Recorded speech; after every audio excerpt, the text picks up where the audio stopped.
নবদ্বীপের মাটিতে নবদ্বীপ চন্দ্র গোস্বামী নামে একজন পাঠক আছেন। তিনি বলেন গুরু দীক্ষা নিতে গেলেও নাকি যোগ্যতা থাকতে হয়। হ্যাঁ, গুরু দীক্ষা নিতে গেলেও যোগ্যতা লাগবে। যোগ্যতা নাই দাবি করে বেঘর পথে তারাই মরে। গুরু দীক্ষা নিতে গেলেও যোগ্যতার প্রয়োজন। আর যদি যোগ্যতা না থেকে গুরু দীক্ষা নেন, তাহলে মাছটা খাই কিন্তু নিরামিষ মাছ। নিরামিষ মাছ চেনেন তো? নিরামিষ মাছ মানে রসুন পেঁয়াজ ছাড়া মাছ। কি সাজানো সাজিয়েছে রে ভগবান, নিরামিষ মাছ। না তবে খাবেন। আপনারা না খেলে পোল্ট্রিগুলোর কি হবে? খাবেন, তাহলে গায়ে কি করে বল পাবেন? আমার ঠেকা পড়েছে বলে আমি খাই। ঠেকা তো আপনারা খাবেন, তবে কম খাবেন।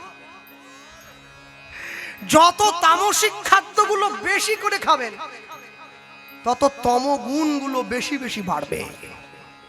আর দাদু বলতেন, যে মুখে হরি কথা হয়, যে মুখে কৃষ্ণ কথা হয়, যে মুখে গৌর কথা হয়, সেই মুখ যদি বিড়ি তিরঙ্গা সিগারেট শিখর বিমল কাটা খৈনি খায়, ওকে মুখ বলে না রে, ওকে বলে পায়খানার ট্যাঙ্কি। কীর্তনও করে, বিড়িও খায়। এ কেমন কীর্তন? বলে বিড়ি খেলে গলাটা ভালো থাকে। যে হরিনামের গলা ভালো রাখার জন্য বিড়ি খেতে হয়, ওরম হরিনাম গাওয়ার দরকার নেই, তুমি হিন্দি গান গাও। হ্যাঁ, অনেক যত্ন করে আত্মার উন্নতি করতে হয়। একটু অবহেলা করলে তার অবনতি হয়ে যায়। সবসময় জানবেন, শিক্ষা আর সংস্কার এক হতে পারে না। বড়দের গায়ে পা লেগে গেলে দু পা পিছিয়ে গিয়ে ইংরেজিতে সরি বলা, একে শিক্ষা বলা হয়। বড়দের গায়ে পা লেগে গেলে পায়ে হাত দিয়ে প্রণাম করে ক্ষমা চেয়ে নেওয়াটাকে সংস্কার বলা হয়। শিক্ষা সংস্কার এক নয়। বিবেকানন্দ বলেছিলেন, গর্ব করে বলবে আমি হিন্দু। সংস্কারের জন্য বলেছিলেন, আমাদের সংস্কার আছে, আমাদের সংস্কার আছে তো। হ্যাঁ, এই সংস্কারের জন্যই ইসলাম ধর্মের চার ভাই, দারা, সুজা, মুরাদ, ঔরঙ্গজেব, চার ভাই।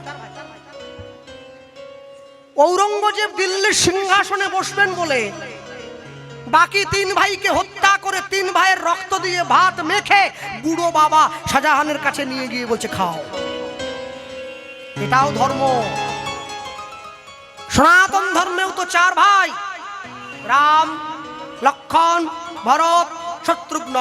রাম বনে যাচ্ছে, ভরত সিংহাসনে বসছে। বসা তো দূরে থাক, বড় ভাইয়ের চরণ পাদুকাটা মাথায় নিয়ে 14 বছর রাজ্য শাসন করছে। এটাই সনাতন ধর্ম। হরিবল হরিবল, এটাই ধর্ম। যে ধর্ম সকলকে ভালোবাসতে শিখিয়েছে। আপনারে লয়ে বিব্রত রহিতে আসে নাই কেহ অবনি পরে, সকলের তরে সকলে আমরা, প্রত্যেকে আমরা পরের তরে। আমি নিজে ভালো থাকবো, নিজে ভালো খাবো, নিজে ভালো ঘুমাবো, এই জন্য পৃথিবীতে আসি নাই। আমার জন্য যেন আরো 4 জনে ভালো থাকতে পারে, এটা দেখাটাও আমার একটা কর্তব্য। ভক্তগণকে সঙ্গে নিয়ে নিতাই চাঁদ 1 পা 2 পা 3 পা করে দাঁড়িয়ে পড়লেন। বর্তমান হুগলি জেলার ব্যান্ডেল থেকে 21 কিলোমিটার দূরে একটা গ্রাম পড়ে, যে গ্রামটির নাম হচ্ছে আদি সপ্তগ্রাম। রঘুনাথ দাস গোস্বামী শ্রীপাঠ যে গ্রামে, সেই গ্রামে গঙ্গার পাড়ে নিতাই চাঁদ দাঁড়িয়ে পড়েছেন। প্রভু, তাহলে আমরা আসি। নিতাই চাঁদকে সেই স্থানে রেখে দিয়ে সকল ভক্তরা ফিরে গেলেন। আর ওই আদি সপ্তগ্রামে কার বাড়ি? আসতে কথা নয়, একদম কথা নয়।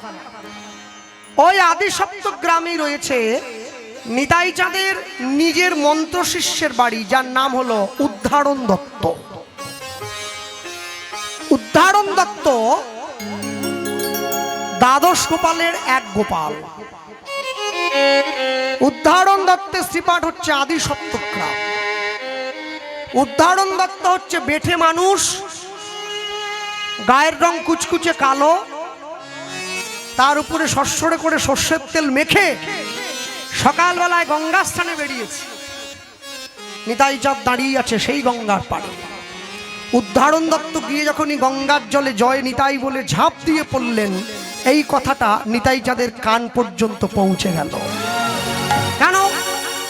গুরুদেব যে গঙ্গার পাড়ে দাঁড়িয়ে আছেন, শিষ্য সেই গঙ্গাতেই স্নান করছেন। নিতাই চাঁদ মনে মনে ভাবছেন, আমার শিষ্য কেউ মনে হয় আমার নাম নিয়ে ডুবে মরল। ছুটে গিয়েছেন গঙ্গার পাড়ে, এই উঠে আয়, ওরে আত্মহত্যা করিস নি রে, উঠে আয়। কিন্তু ও তো মরার জন্য ঝাঁপ দেয়নি, চান করার জন্য ঝাঁপিয়ে। চান করে উঠে শিষ্য উদ্ধারণ দত্ত দেখতে পাচ্ছে গঙ্গার পাড়ে আমার গুরুদেব দাঁড়িয়ে আছে। গঙ্গার জল থেকে ডুব দিয়ে উঠে গুরুদেবের বদন দর্শন মানে এর থেকে বড় ভাগ্য আর হয় না। সোজা গিয়ে নিতাই চাঁদের চরণে পড়লেন, জয় নিতাই।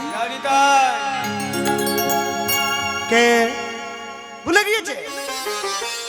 আমি তোমার শিষ্য, আমার নাম উদ্ধারণ।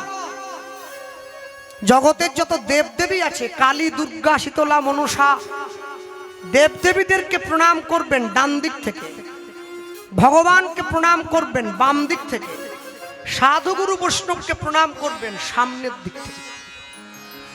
উদ্ধারণ দত্ত প্রণাম করে উঠে দাঁড়িয়েছে। আর যখনই উঠে দাঁড়ালেন, পরিচয় দিয়েছে, প্রভু ভুলে গেলে আমার, আমি উদ্ধারণ। ও একে তুমি, এসো বুকে এসো, জড়িয়ে ধরল। একে প্রভু হঠাৎ করে এই অসময়ে, এই অদিনে গঙ্গার পাড়ে দাঁড়িয়ে আছো? আর বলো না ভাই, নিমাই আমাকে পাঠিয়েছে গো, নিমাই পাঠালো, বাংলার মানুষকে হরিনাম দিতে হবে, চলো দুজনে বেরিয়ে পড়ি। গুরু শিষ্য দুজন, সেটা হলে তো বেঁচেই যেতাম। আমাকে বলে পাঠিয়েছে আমায় একটা বিয়ে করতে হবে। হ্যাঁ, 40 বছর বয়সে বিয়ে করবে? মেয়ে কোথায় পাবে? নিতাই চাঁদ বলছে, ওটাই তো ভয় পাচ্ছি, কোথায় পাবো? শুধু বিয়ে করলে হবে না, আমার ছেলে মেয়ের জন্ম দিতে হবে। হ্যাঁ, শিষ্য ভয় পেয়ে যাচ্ছে, গুরুদেব তো আরো আগে পেয়েছে। বাহ প্রভু, তাহলে আপাতত এখন আমার ঘরে চলো। চলো। উদ্ধারণ দত্ত নিতাই চাঁদের হাত ধরে নিজের ঘরে নিয়ে গিয়েছে। প্রভুকে বসালেন, পাদ্য অর্ঘ্য দিলেন, সেবা দিয়েছেন। মনে মনে চিন্তা করছেন, আমার প্রভুর জন্য মেয়েটা যদি আমি দেখি তাহলে কেমন হয়। প্রভুকে এত চাপ দিতে হবে না, আমি দেখব। হ্যাঁ, ওই যে আছে না, বৈষ্ণব মহাজন লিখেছেন তো, অহংকারে মত্ত হইয়া রুদ্ধনি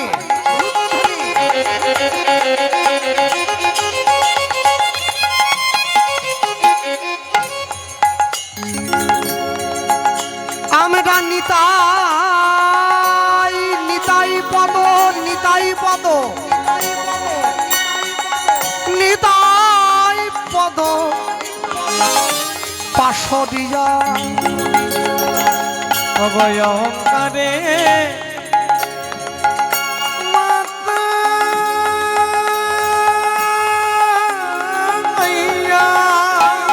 নিতাই আমার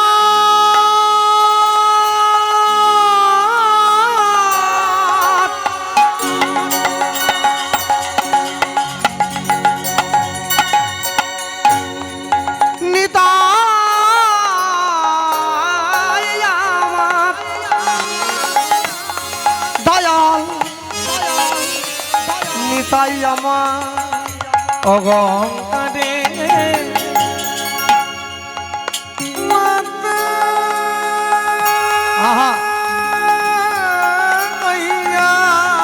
আমরা নিতাই পদ পাশরি। এবার অসত্য রে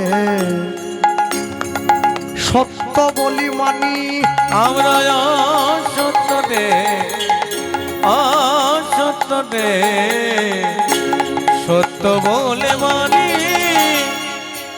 যদি নিতাইয়ের করুণা হবে তোমরা ব্রজে রাধা কৃষ্ণ পাবে। নিতাইয়ের করুণা হবে তোমরা ব্রজে রাধা কৃষ্ণ পাবে। ধরো নিতাইয়ের চরণ দুখানি তোমরা ধরো নিতাইয়ের চরণ দুখানি। ওদের প্রেম দাতা নিত্যানন্দ, ওদের প্রেম দাতা নিত্যানন্দ, যার কৃপাতে জীব পাবে আনন্দ। ওদের প্রেম দাতা নিত্যানন্দ, ওগো দূরে যাবে তোমাদের দ্বিধাদ্বন্দ্ব। ওদের প্রেম দাতা নিত্যানন্দ, বলি দূর করিতে জীবের তময় অন্ধ। ওদের প্রেম দাতা নিত্যানন্দ, ও যে দিবে যুগল চরণার বৃন্দ। ওদের প্রেম দাতা নিত্যানন্দ, ও যে ভুবন আনন্দ স্কন্দ। ওদের প্রেম দাতা নিত্যানন্দ, বলি ধরো নিতাইয়ের চরণ ধরো। প্রেম দাতা নিত্যানন্দ, ধরো নিতাইয়ের চরণ।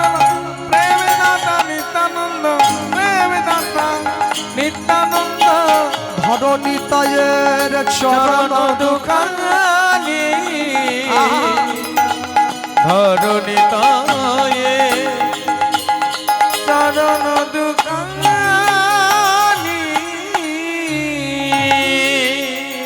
শেষ কথাটা বলেই উদাহরণ দত্তের নয়নে জল এসে গেছে। কি কথা?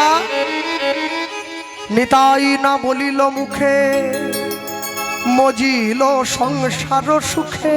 সংসার সুখে সেই পশু বড় দুরাচার, সেই পশু বড় দুরাচার, সেই পশু বড় দুরাচার। হঠাৎ করে যখনই ভক্ত ভগবানের চরণ ধরে চোখের জল দিয়েছে, নিতাই চাঁদ উঠে বসে, কি উদ্ধারণ, তোমার চোখে জল কেন?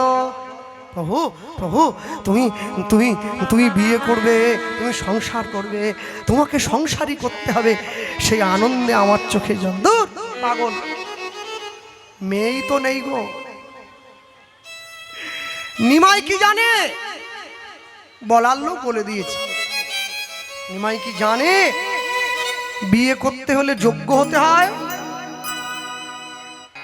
নিজের স্ত্রীকে সঙ্গে নিয়ে নিতাই চাঁদ বসুধা আমাকে বিয়ে করলেন, কিন্তু জাহ্নবী দেবী দূরে দাঁড়িয়ে নয়নের জল ফেলছেন। আস্তে, কথা নয়, একদম আস্তে, একদম আস্তে, একদম আস্তে। হয়ে গেছে, একটু বসুন, একটু বসুন। হ্যাঁ আমি জানি অনেক দূরে দূরে যাবেন, একটু বসুন, ধীরে বসুন, একটু আস্তে আস্তে আস্তে আস্তে। নিতাই চাঁদ জাহ্নবী দেবীকে পুনরায় কাছে ডাকলেন। পুনরায় সূর্যদাস পণ্ডিতের সম্মতি নিয়ে মা জাহ্নবীকে বিবাহ করলেন। নিতাই চাঁদ পূর্বলীলায় কে ছিলেন? বলরাম। বলরামের দুই স্ত্রী রেবতী আর বারুণী। এই রেবতী আর বারুণী কলিকালের মাটিতে বসুধা আর জাহ্নবী হয়ে জন্ম নিয়েছে। দুই স্ত্রীকে সাথে নিয়ে নিতাই চাঁদ চলে গেলেন বিষ্ণুপ্রিয়ার ঘরে, সচী মায়ের কাছে। বিষ্ণুপ্রিয়া দেবী বরণ করে দুই বৌমাকে ঘরে তুললেন। সেই স্থানে কিছুদিন থেকে নিতাই চাঁদ চলে গিয়েছিলেন বর্তমান কলকাতার টিটাগড় নামে একটা জায়গায়। সেইখানে জমিদারের কাছে একটু জায়গা ভিক্ষা করলেন, একটু জায়গা দেন। জমিদার এক আটি খড় নিতাই চাঁদের দিকে ছুঁড়ে দিয়ে একটা টোবা দেখিয়ে দিয়েছিল, যাকে দহ বলেন আপনারা ভালো কথায়। সেই টোবার মধ্যে এক আটি খড় দিয়ে নিতাই চাঁদ একটা ছোট্ট কুটির নির্মাণ করলেন। টোবার মধ্যে খড় দিয়ে কুড়ে ঘর বানিয়েছিলেন বলে জায়গাটার বর্তমান নাম হচ্ছে সিপাট খড়দহ বা খড়দা। দমদমের পরেই পড়ে কলকাতাতে খড়দা। সেইখানে প্রতিষ্ঠা করলেন শ্যামচাঁদের মন্দির। রামকৃষ্ণ পরমহংসদেব বলতেন, দক্ষিণেশ্বরের মা কালী আর খড়দার শ্যামসুন্দর এরা হাঁটে চলে, কথা বলে। ওইখানে মা বসুধার গর্ভ মাঝে মহাপ্রভুর পরবর্তী অবতার বীরচন্দ্র প্রভু জন্ম নিয়েছিল। বৃন্দাবন দাস ঠাকুর চৈতন্য ভাগবতে কলম দিলেন, বীরচন্দ্র রূপে পুনঃ গৌর অবতার। গৌরবতার যে না দেখেছে গৌর সে দেখুক এইবার, দেখুক হৃদয় গৌর হরিবার। হ্যাঁ, এই জন্য মিলনটা শুনে যেতে হয়, ছুটে একবারে। হ্যাঁ, আমি মেদিনীপুরে থেকে এইরকম 10 মিনিট আগে পালিয়ে যাচ্ছে। আরে খাওয়া আছে, খাওয়া কি পালিয়ে যাচ্ছে না? আমরা 8টা লোক কত খাবো? দাঁড়িয়ে যান, সবাই পাবেন। হ্যাঁ, তা এখন সেই স্থানে বীরচন্দ্র বাবুকে হরিনাম প্রচারের দায়িত্ব দিয়ে নিতাই চাঁদ ফিরে এলেন বাংলায়। বাংলায় কোথায় এসেছেন? বীরভূমে এক চক্রায় নিজের জন্ম ভিটেতে চলে গিয়েছেন। বাবা হারাই পণ্ডিত, মা পদ্মাবতী। পিতা মাতার কাছে গিয়ে বললেন, বলো বাবা, বলো মা, তোমাদের জীবনের শেষ ইচ্ছে কি? পিতা মাতা বললেন, আমরা জগন্নাথ দেবকে দর্শন করতে চাই। ওই পুরীধাম থেকে জগন্নাথ দেবকে ডাক দিলেন, সুভদ্রা মাকে ডাক দিলেন, আর নিজেই তো বলরাম দাঁড়িয়ে পড়লেন। কি? হ্যাঁ, মাঝেতে সুভদ্রা ভগিনী, দক্ষিণে বলরাম, দক্ষিণে বলরাম, বাম পাশে দাঁড়াইল কৃষ্ণ ভগবান। কৃষ্ণ ভগবান দাঁড়িয়ে পড়েছে, দাঁড়িয়ে বললেন, এখনো পর্যন্ত যদি আপনারা এক চক্রায় যান, জগন্নাথ দেবের সেই ধাম মন্দির এখনো আছে। আর ওই জগন্নাথ দেবের যিনি সেবক আছেন এক চক্রায়, অনন্ত দাস বাবাজি মহারাজ, তিনি শিশুর মতো, তার সঙ্গে আমার খুব ভালো সম্পর্ক। হ্যাঁ, তিনি আমাকে পাগল বলেন, পাগল। এই যখনই গেলে, এই পাগল এসে গেছে, একটা রুম খুলে দাও। তা আমি দেখছি ওই রাত্রিবেলা জগন্নাথ দেবকে আরতি করছেন, শয়ন আরতি, তা ঘন্টা ধরে আছেন কিন্তু বাজাচ্ছেন না। আমি মনে মনে চিন্তা করলাম, বাবাজি আমাকে পাগল বলে, নিজেই পাগল হয়ে গেছে, সেবা করতে করতে পাগল হয়ে গেছে। ঘন্টা ধরে আছে কিন্তু বাজায় না। তা ধরেছেন কেন? রেখে দেন। মন্দির থেকে বার হয়ে আসার পর আমি বললাম, একটা কথা ছিল। বলে, এইখানে না, বাইরে চল। ঘুমোচ্ছে না? ঘুমানোর সময় কথা বললে কি ঘুমায়? চল বাইরে। বেরিয়ে নিয়ে গিয়েছে। আমি বললাম, আপনি আজ আমার যে পাগল বলেন, নিজেই তো পাগল। বলে, হ্যাঁ, পাগল না হলে কেউ ঠাকুর সেবা করে নাকি? সুস্থ লোকে সংসার করবে, সুস্থ লোকে ছেলে পালবে, সুস্থ লোকে মেয়ে পালবে, সুস্থ লোকে কুত্তা পালবে, কুত্তা নিয়ে ঘুরে বেড়াবে, ঘুর ঘুর ঘুর ঘুর করে, কুত্তারে বুকে জড়াইয়ে ঘুমাবে, সুস্থ লোক। আমি পাগল লোক, ঠাকুর সেবা করি। সুস্থ লোকে ঠাকুর সেবা করে না। ঠাকুরের চিলা কোঠায় তুললে নকুল দানা 2টা দিয়া সারাদিন ফেলাই। ও নকুল দানা কালা পিঁপড়াতেও খায় না, তারও মুখে বাসি হয়ে গেছে। তা আমি তো পাগল হবই। আর তুই যে আমারে পাগল বলতেছিস, তুই আমার থেকেও বড় পাগল। আরে কেন? ঘন্টাটা ধরে আছেন কিন্তু বাজালেন নাই, কেমন ভক্তি আপনার? বলে, হ্যাঁ রে, তোর বয়স কত রে? আমি বললাম, এই তো 34, বা এখনো বয়স হয়নি তোর। আচ্ছা, তুই যখন ঘুমোস, তোর কানের সামনে গিয়ে যদি টং টং করে ঘন্টা একটা বাজায়, তোর কেমন ঠেকবে আমারে বল তো শুনি? কেমন লাগে? টং টং টং টং টং টং টং টং করে কেমন লাগবে? আমি বললাম, লাগবে মানে ওই ঘন্টা কাড়াইয়ে সামনে যে থাকবে তার কপালের উপর দিয়ে দেবো। ঘুমের সময় ঘন্টা বাজে। তা তুই যে জগন্নাথে ঘন্টা বাজিয়ে ঘুমোতে বলছিস, এখন তো ঘুমের সময় জগন্নাথে, প্রভু ঘুমাবে না? কানের সামনে টন টন টন টন করে বাজলে ঘুমিয়ে যাবে না? আর যদি একবার জেগে যায়, পুরো রাত্রিটা আমারে জাগতে হবে। এই বয়সে কি হয় রে? আমি বললাম, তাহলে ধরে আছেন কেন? বলে, এটা সেবা বিধি, তাই ধরে আছি। ধরে আছি, সেবার বিধি, বিধি ভঙ্গ করব না, কিন্তু আত্মা থেকে সেবাটা করব। হ্যাঁ, দেখবেন যারা কৃষ্ণলীলা করেন, মানভঞ্জন গান হয়, কাল বলে কাল নাকি সব আছে না, সব মানভঞ্জন। এই পথে তুমি করো কথা গতি, দুপুরের ধ্বনি শুনে আছে সব। আরে চন্দ্রাবলী গিয়ে রাধারানীকে বলছে, রাধে তোর ভাব কি, তুই যে কৃষ্ণকে ভালোবাসিস? কি ভাবতো, কি ভাবতো? রাধারানী বলে, আমার কোনো ভাবই নাই, কোনো ভাব কি, কোনো ভাব। তাহলে কি করে ভালোবাসিস? যখন তাকে যেই রূপে ভালোবাসিস সেটাই আমার ভাব। আমি যখন তাকে গোয়ালা বলে ভালোবাসতে চাই তখন আমি গোয়ালিনী, আর যখন আমি তাকে আল্লাহ ভালোবাসতে চাই তখন আল্লাহ দিনী, যখন আমি তাকে শক্তির ভালোবাসতে চাই তখন আমি কালিকা, আর যখন আমি তাকে প্রেমিকার রূপে ভালোবাসতে চাই তখন আমি রাধিকা। কোনো ভাব নেই। যখন কৃষ্ণকে আমার যেমন ইচ্ছে হবে তেমনি ভাব। কে আছে নাকি সেই ভাব? আগামীকাল বলবো। যাক, ভক্তমণ্ডলী ভক্তিমতী মায়েরা সেই একচক্রা ধামে নিতাই চাঁদ প্রতিষ্ঠা করলেন বাঁকা রায় বলে একটা বিগ্রহের। নীল রঙের দেখতে দাঁড়িয়ে রয়েছে বাঁকা রায়, একটু একটু দিন দিন বেঁকে যাচ্ছে। যেদিন একদম ছোট হয়ে তিনি মাটির সঙ্গে মিশে যাবেন, এই কলিযুগের ধ্বংস হবে সেদিন। প্রত্যেক দিন গিরি গোবর্ধন এবং এই বাঁকা রায় সরিষার দানা পরিমাণ কমছেন একটু একটু করে। এতটুকু ছিল না, গিরি গোবর্ধন বিরাট ছিল। যখন ভগবান তাকে তুলে ধরেছিলেন তখন বিরাট ছিল। মানুষের পাপে অত্যাচারে জর্জরিত হয়ে একটা সরষে দানা সমান কমে যাচ্ছে। আর ভৃগুমুনির অভিশাপও ছিল, যদিও কমে যাচ্ছে। তো ভক্তমণ্ডলী ভক্তিমতী মাতৃবর্গ এই যে বাঁকা রায়ের যে প্রতিষ্ঠা করলেন, এই বাঁকা রায়ের বক্ষ মাঝেই নিতাই চাঁদ বিলীন হয়েছেন। সবাই যখন দরজা ভেঙে ঘরে ঢুকলো, সবাই তাকিয়ে দেখছেন নিতাই চাঁদের পরনের বস্ত্র বাঁকা রায়ের বক্ষ মাঝে লেগে আছে। সবাই বুঝে নিয়েছেন প্রভু বিলীন হয়েছেন বাঁকা রায়ের অঙ্গে।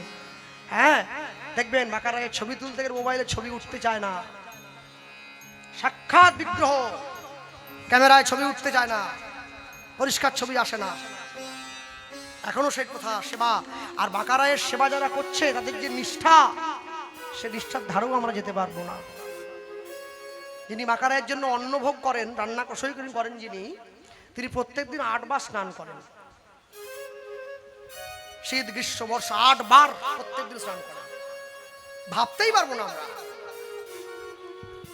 ভাবাটাই অন্যায়, করা অনেক দূরে থাকে, ভাবতেই ভাবে। তিনি বাঁকা রায়ের সেবা করেন। কারণ এই মায়েরা বসে আছেন না, শুরুতে বলেছিলাম না, সারা জীবন তো রান্না করে ভূত খাওয়ালেন, ছেলে মেয়ে স্ত্রী পুত্র পরিবার সংসার পরিজন। মনে রাখবেন, যেদিনকে ভগবানের সেবাদ্রব্য রাঁধতে পারবেন, ভগবানের জন্য রসই করতে পারবেন, সাধুগুরু বৈষ্ণবের জন্য রসই করতে পারবেন, সেদিনকেই রান্না শেখা সফল হবে, তার আগে হবে। হ্যাঁ, বাবা বলতেন ভগবানের জন্য রসই করতে গেলেও না সৌভাগ্যের দরকার হয়, সকলে পারবে না।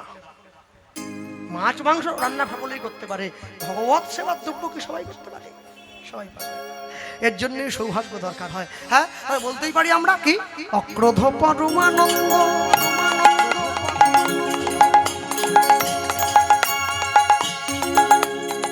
নিত্যানন্দ রায় উলুধ্বনি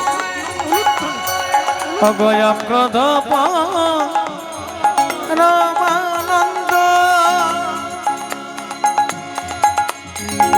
অগণিতানন্দ অগয় অভিমান শূন্য নিতাই। অভিমান থাকার কথা ছিল, বারবার ছিল, তাও নেই অভিমান। সত্যে শঙ্কর সন্ত্রেতায় লক্ষণ দাপনে বলরাম বলিতে নিত্যানন্দ, তারপরও অভিমান নেই। অগয় অভিমান শূন্য নিতাই, নগরে বেড়ায় অগয় অভিমান উলুধ্বনি শূন্য নিতাই, নগরে বেড়ায়। এই অধম, উত্তম মধ্যম নয়, এই অধম পতিত জীবের দাঁড়ে দাঁড়ে গিয়া অগয় অধম পতিত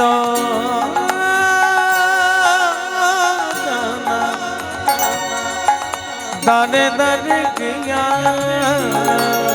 এই অধম পতিত জনার, না না না, ঘরের দ্বারে নয়, ঘরের দ্বারে নয়, মনের দ্বারে। দাঁড়ে দাঁড়ে গিয়া অগয় আহা, পতিত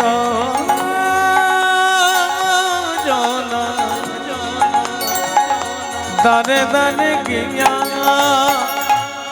নিতাই হরিনাম নিতাই হরিনাম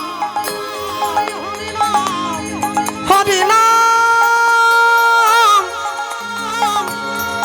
হরিনাম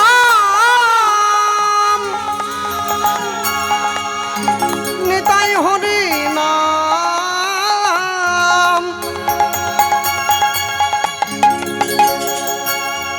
নিতাই হরিনাম মহামন্ত্র দিলে নবিলাইয়া লুদ্ধনি হরি নাম মহামন্ত্র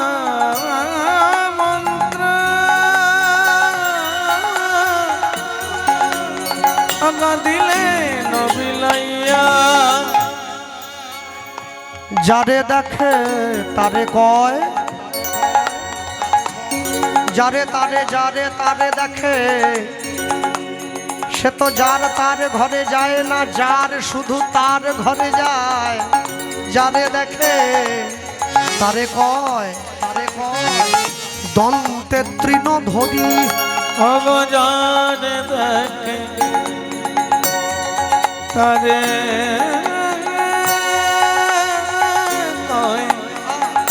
দন্তে তিন ধরি তুমি আমারে কিনিয়া লহ, দরকার হলে আমায় দিয়ে গোলামি করাও, তোমার দাস বানাইয়ে রাখো, তোমার চাকর করিয়া রাখো। তুমি আমারে কিনিয়া লহ, শুধু একবার বল গৌর হরি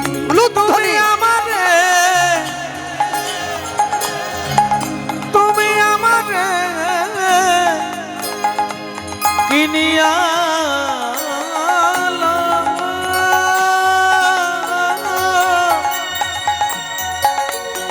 বলো গৌর গড়ি এত বলি